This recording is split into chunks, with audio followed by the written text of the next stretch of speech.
Guys, I don't know what to tell you because whatever expectation you had of this course, whatever you thought I was going to share with you, I'm going to blow them out of the water. And what I mean by that is I have yet to see any other AI guru share some of these principles, okay? And for me personally, it is impossible to put into words like how important this lesson is going to be for you in your business in the next decade. Now, every other lesson we will go through inside of the AI Academy, every other course we will watch, every single conversation you will have will be completely useless if you dismiss the teachings of what I'm about to share with you in just a moment. Now, by being here today, you are literally taking part in history because this technology is already changing the world. And look, I know that sounds crazy because maybe, you've been trying to do a little bit more research on AI, trying to find the right tools or automations, or you're wanting to learn just how to build an AI business. And, I don't blame you. But let me ask you this question. How are you going to do that without establishing a solid foundation around AI? Ladies and gentlemen, that is exactly what I'm about to share with you today. So in today's lesson, we are going to establish your foundation in AI. Now, your foundation is broken down into three main categories. Definitions, which is the process of becoming familiar with the basic terms and definitions of AI. Really the things that you need to know without going too deep into like technobabble or confusion, rather what's important to your business essentially. The next thing is we're going to go into the dangers, which are the risks associated with implementing AI in your business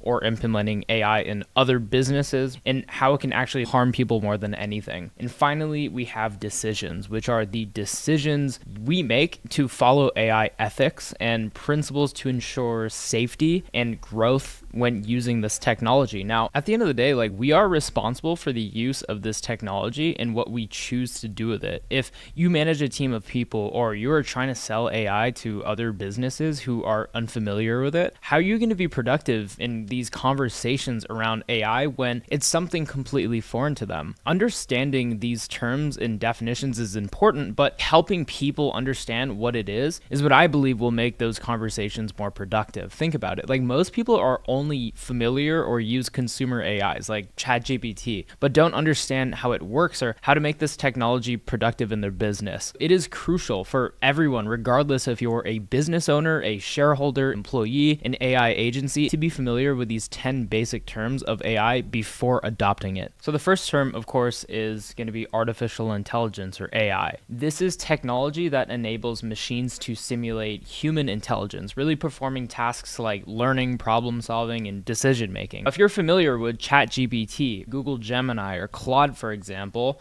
which uses AI to answer questions, create images, write essays, or even Ideafy, where we use AI to create content, other companies who you're already familiar with already use AI in their business. I'll give you a few examples. Spotify uses AI to recommend songs based on your listening history. Google uses AI to provide you with personalized search results. Tesla uses AI to enable autopilot in their cars. Netflix uses AI to recommend shows and movies based on what you watch. And even Instagram uses AI to curate your feed based on your interactions. So the point is these companies have enabled AI technology to work better, faster, and smarter, and even in some ways cheaper than ever before. So the next term is AI ethics. Now, these are a set of principles for using and developing AI responsibly that benefits society and really protects us from harm. Now, AI ethics is the most important thing to consider when using AI in your business, because at the end of the day, AI really will affect the two most important people in your business, which are your team and your customers. Okay, so AI ethics is like this line that protects people from the dangers of AI. And really, to paint a better picture, let's think about some of the things that are designed to protect people in a company, right? To protect a company's health and safety, we have hygiene standards like bathroom signs that remind us to wash our hands. To protect a company from theft, we have surveillance cameras to monitor inventory, right? To protect people from fire, we have fire alarms and fire protocols. So when considering AI ethics, we need to follow a set of guidelines that will prevent people from harm, or in other cases, prevent people from using AI to harm other people. So we'll cover this more in depth later in this video. Now that takes us to the next term, which is data. Now, this refers to the information or the knowledge that is used to train and feed AI models. Without information, an AI won't be useful. And I'll give you an example. When we were kids, we were trained with the knowledge that was taught from our parents, from our school teachers, maybe our friends. And this information, along with our experiences and what we've interacted with, is what created who we are. And without that knowledge base, without our experiences, we wouldn't be able to perform certain tasks correctly. Crazy to think about that, right? So just like humans, AI needs information to refer from. So this is its knowledge base. With that knowledge, we need to provide it with a task, asking it questions or giving it instructions, which is a prompt, which we'll get into next. That prompt, along with its knowledge base, will dictate its result or its output. So an AI needs to have information and it needs to be assigned a task in order for it to be useful. So circled here, this is just data or information the AI needs in order to perform a task. Now that task, as I said, is called a prompt, which is the fourth term, which is an instruction or question given to an AI model to guide its response. Again, just like in the last example, this would be the task that we are giving to the AI to do. So let's look into some prompts that we can use to interact with an AI, like ChatGPT, for example. You can ask it to write a blog post about a certain topic. You can ask it to predict certain events, to create content like a social media post or a blog post about a specific topic. Again, these prompts will be used to generate the results. So that brings us to the next term, which are hallucinations. So this is when AI models generate outputs that are factually incorrect or don't make any sense. This can be very dangerous for a business. Let me show you. For example, if you were to ask an AI, what's the weather like next week in Hawaii, right? You might get something like, next week it will be 29 degrees Fahrenheit and snowing in Oahu, which most likely isn't true because if you're familiar with Hawaii, you already know that's probably going to be like over 80 degrees Fahrenheit there, and it doesn't snow over there anyways. So again, if you ask it, you sure? That doesn't seem right. You might get a response that sees it likely made a mistake, right? So this illustrates a hallucination, which is an incorrect result generated when the AI was asked to, in this instance, predict the weather. Hallucinations can be very dangerous when using AI, especially when you are relying on it for something like a chatbot that automatically answers customer inquiries. AI constantly needs to be monitored and constantly needs to be fine-tuned. That's why it's important to always double check the AI's output and also its training data. And from my experience, it's important to have someone working with the AI to ensure it's working properly. Now, bias. This is prejudice reflected in data or algorithms, potentially leading to an unfair AI output, right? So here's an example of an AI resume screener tool favoring some software developers over others looking for certain keywords. So imagine you're hiring like a new software developer and you're, looking for a good Python expert for a specific project. Now imagine asking the AI, can you help me shortlist these candidates for software developer role? Then it filters certain resumes based on specific keywords. Then you look at the result of each resume and you saw that it favored those who had Java experience instead of Python. So bias could be extremely dangerous when not fully taken into consideration. While an AI can make the job screening process faster, sometimes AI can result in biased answers across various groups. So it's our responsibility to reduce this as much as possible. Now, the next term is AI tools. This is a software or application that uses artificial intelligence to perform a specific task. Now in the next course, AI tools and softwares, which you'll unlock once you reach level 2, you'll see our updated list of over 30 different AI tools and softwares we recommend your business use, along with tutorials for each of them. All of these tools on that list use AI to perform specific tasks. Our software, Ideify, is an AI content toolkit that's aimed to help businesses make better content faster simply by selecting a tool, filling in the information, and generating a result. Of course, without the need to prompt engineer or come up with your own ideas. AI tools are a great way to get started using artificial intelligence because you get more familiar with how it works and its many different use cases. The ones that are the best are typically the ones that make you or your team more productive. Now, our next term is AI chatbots or AI assistants. These are conversational AI models that simulate human interaction. These can be used in many different ways. For example, in Ideify, we have 12 different AI chatbots that specialize in various departments, right? These are all prompted to actually be experts within their respective field. And you can actually interact with any of these chatbots just like how you would interact with a person or ChatGPT and actually have a full conversation with them answering your questions based on the information that it was trained on. So here's a quick demo where we asked our AI expert advice on AI applications in a tattoo shop. As you can see, it generated a detailed response on how a tattoo shop can adopt AI, and it's ready to continue like a conversation based on our interactions. We won't go too deep in this topic. We'll just focus on the definition here. We'll explore AI chatbots and AI assistants more thoroughly in a later lesson inside of this course, and then also in its own course once you've reached level 3. Now, the ninth term you need to know are AI workflows. This is a series of steps where people use multiple different AI tools to complete a specific task. Think of this as a recipe where you'd need to use multiple AI tools together in order to complete a specific task. So in Ideafy, we actually call these blueprints. Now, blueprints show people how to integrate specific AI workflows in their business. In this blueprint specifically, we'll actually delve into how to generate blog posts and post schedule them in advance using AI. Now, you can actually use Ideafy's content topic ideas tool to generate a list of 10 different content topic ideas and different topics. Then you could generate a blog post using each of those 10 different topic ideas. And then after that, you can use a software called Grammarly, which is a grammar checking tool, Google Docs to edit and proofread each blog post. And then you can use Squarespace or really any other website or blog hosting software you choose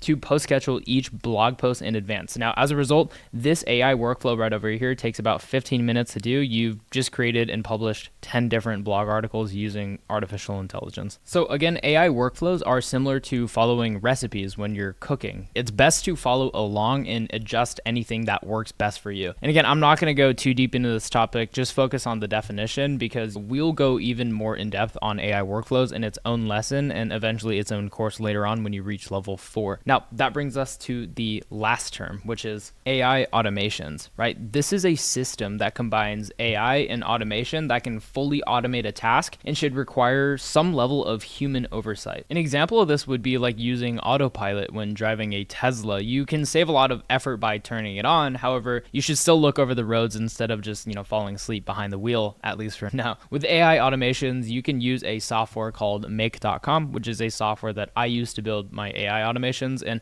you can build a scenario that incorporates ChatGPT to perform a specific task. Our team at Ideafy has created several AI automation templates that are pre-built for you to import directly into Make.com. Now, in this example, I'll show you how to automate responses to business emails using Make.com and ChatGPT. Now, we can actually build this automation where an AI would read everything that comes into your email inbox. And using ChatGPT and Google Sheets, it actually organizes all of your emails into different categories, right? After that, it automatically responds to each of them in each email based on whatever you want it to do, like whatever goals that you have. So as a result, this AI automation can save you a ton of time and effort compared to if you're responding to emails manually. AI automations are typically used to automate certain tasks and are implemented ideally when the risks are low, which should still require human oversight. While an AI workflow requires human intervention and a process in order to complete a task. Again, we're not going to go too deep into this topic right now. We'll go more in depth in a later lesson in this course and also its own separate course later on. Now, at this point, you should understand the basic terms and concepts that we'll be going over in the AI Academy, and hopefully you have a much better understanding of AI so that you're able to communicate it effectively with others and use it more productively in your business. That brings us to the next key point, which is understanding the dangers and risks of AI.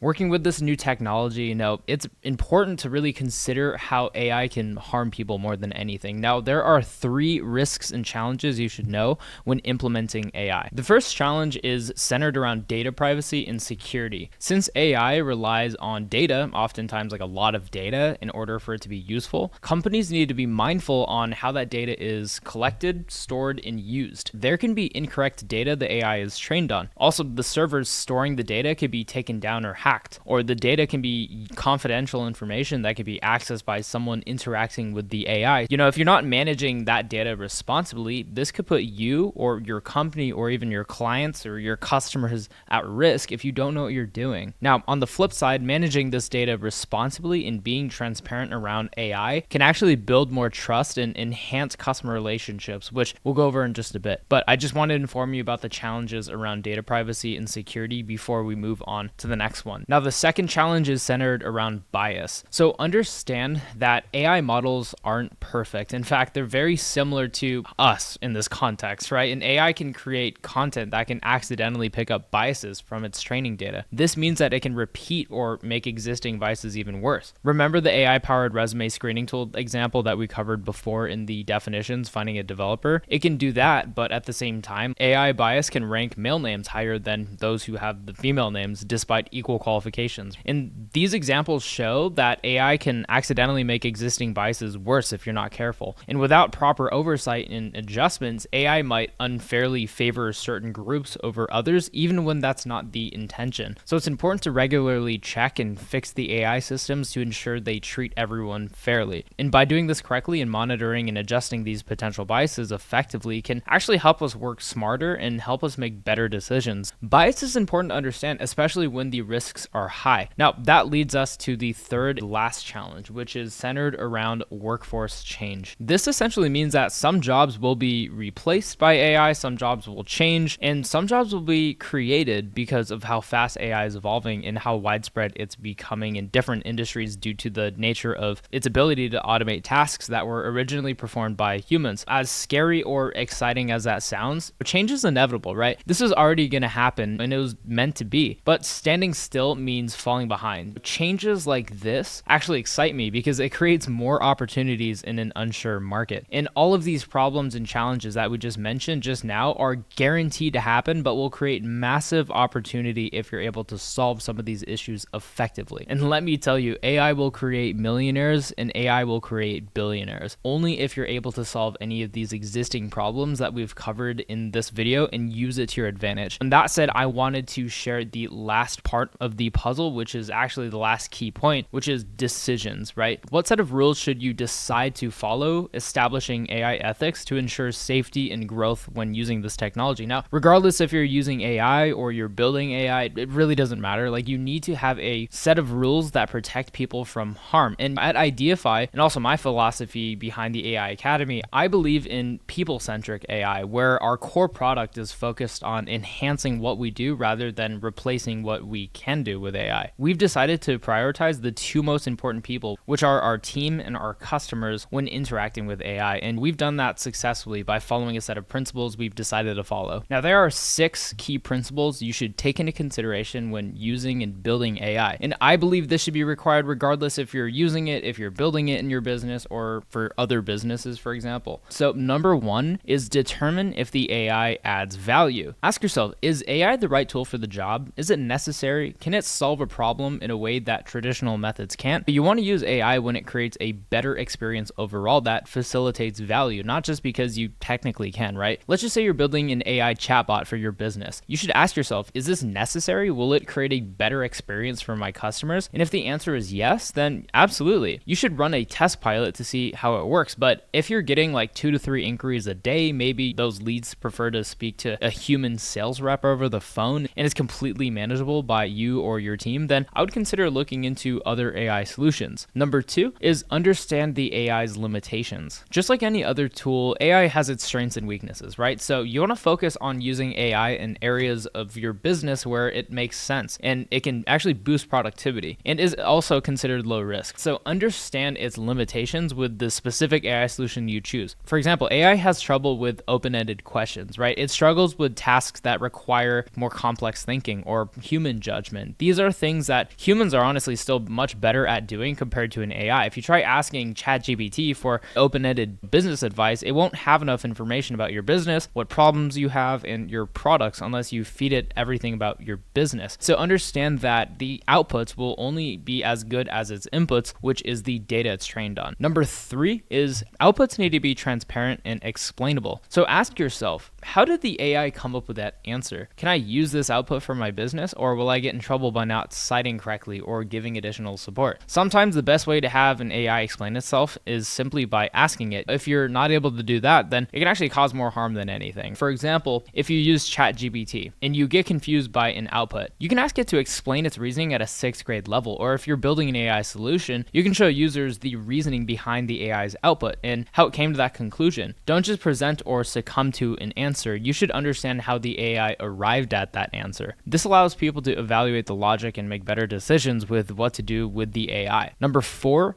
data needs to be maintained. The data or the knowledge base is super important because it will completely dictate its results. Ask yourself, is the data you're using to train the AI relevant? Is the data reliable? And another question is, can this data change over time? And if it does, it requires maintenance where people would have to go in and actually clean the data in order for the AI to be effective. For example, an AI chatbot that's trained off of a company's data, like a website, needs to be constantly fed relevant information. What happens when the website needs to be updated or the business hours change? What happens when the business decides to edit their product or service? That information the AI knows needs to be updated when there is a change in the business. And if not, then the AI chatbot would be unreliable. Number 5 is protect data at all costs. We already covered what can happen when data isn't secured properly, so protect it at all costs. Many companies have data protection laws like GDPR in Europe. Healthcare companies deal with medical records and HIPAA compliance. So if you're working with personal information, you need to protect their information, keeping it secure. Data that is compromised, stolen, or in the worst possible cases deleted can cause a lot of issues when your company relies on it. Imagine you were to help a local law firm train an AI chatbot to process legal documents. Keep in mind, these are private documents that hold sensitive information, and if not handled correctly, their business can be at risk for violating data protection laws like HIPAA or potentially bankrupting the business or leading to really large fines. So be very careful. Number 6, in the last principle, is people need to work with AI. Now, AI isn't like a set and forget type of technology, despite what some other AI gurus might claim it to be. It requires a degree of human collaboration. And from my experience, we have to really work with it more than anything. But just to reiterate it again, AI is not meant to replace us. It's meant to enhance what we do. That's why it's so important that teams should oversee the AI's performance over time and have the ultimate responsibility on how it interacts with people. Now, if you're running an AI automation that fully automates content creation, for example, on various platforms, that system needs to be closely monitored, even approved, especially if you're posting automatically. What works best typically is a layer of approval where a person or a team would have to actually manually go in and see the AI's work before those posts publish. So that about brings us to the end of this lesson. Hopefully that all made sense to you and you have a stronger foundation on what you're building. In the next lesson, we'll go over the current status of artificial intelligence, going deeper in AI adoption statistics, challenges, and opportunities in the current market. So without further ado, thanks for watching everything in this video, and I'll see you in the next lesson.